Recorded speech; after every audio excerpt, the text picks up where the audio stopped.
భారీ పద్దు కీలక రంగాలకు ప్రాధాన్యం, అభివృద్ధి సంక్షేమానికి సమప్రాధాన్యత ఇస్తామని అంటోంది సర్కార్. 3,36,000 కోట్లతో వచ్చే ఆర్థిక సంవత్సరానికి పద్దు పెట్టనున్నారు డిప్యూటీ సీఎం పట్టి. సొంత రాబడి, భూముల వేలంతో నాన్ ట్యాక్స్ రెవెన్యూ పెంపు అంచనాలున్నాయి.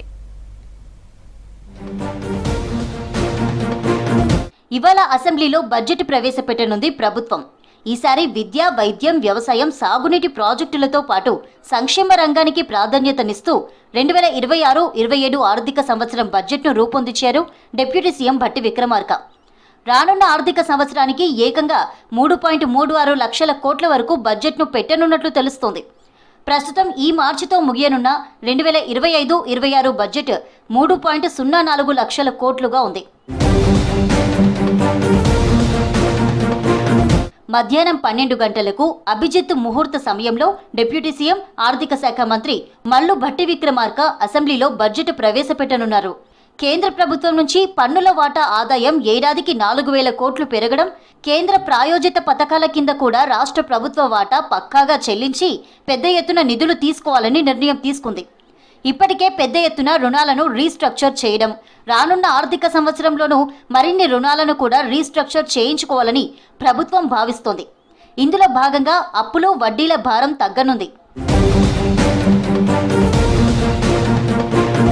ప్రస్తుతం కొనసాగుతున్న ఆర్థిక సంవత్సరంలో ప్రభుత్వం ఆశించిన ఆదాయాన్ని సాధించింది. పన్నుల రాబడిలో సవరించిన అంచనాల ప్రకారం 92% వరకు రానున్నట్లు తెలుస్తుంది. పన్నుల రూపేణా 1.75 లక్షల కోట్లు అంచనాలు వేయగా వాటికి దగ్గరగా రీచ్ అవుతుంది. జీఎస్టీ స్లాబులు మారినప్పటికీ ఆదాయానికి పెద్దగా గండి పడలేదు. దీంతో ఈసారి పన్ను ఆదాయాన్ని 1.90 లక్షల కోట్లకు పెంచాలని ప్రభుత్వం భావిస్తుంది. విద్యా, వైద్యంతో పాటు వ్యవసాయం, సంక్షేమ పథకాలకు బడ్జెట్లో అధిక ప్రాధాన్యత ఇవ్వనున్నారు. అదే సమయంలో గ్రామ పంచాయతీలకు, మున్సిపాలిటీలకు నిధుల కేటాయింపు పెరగనుంది.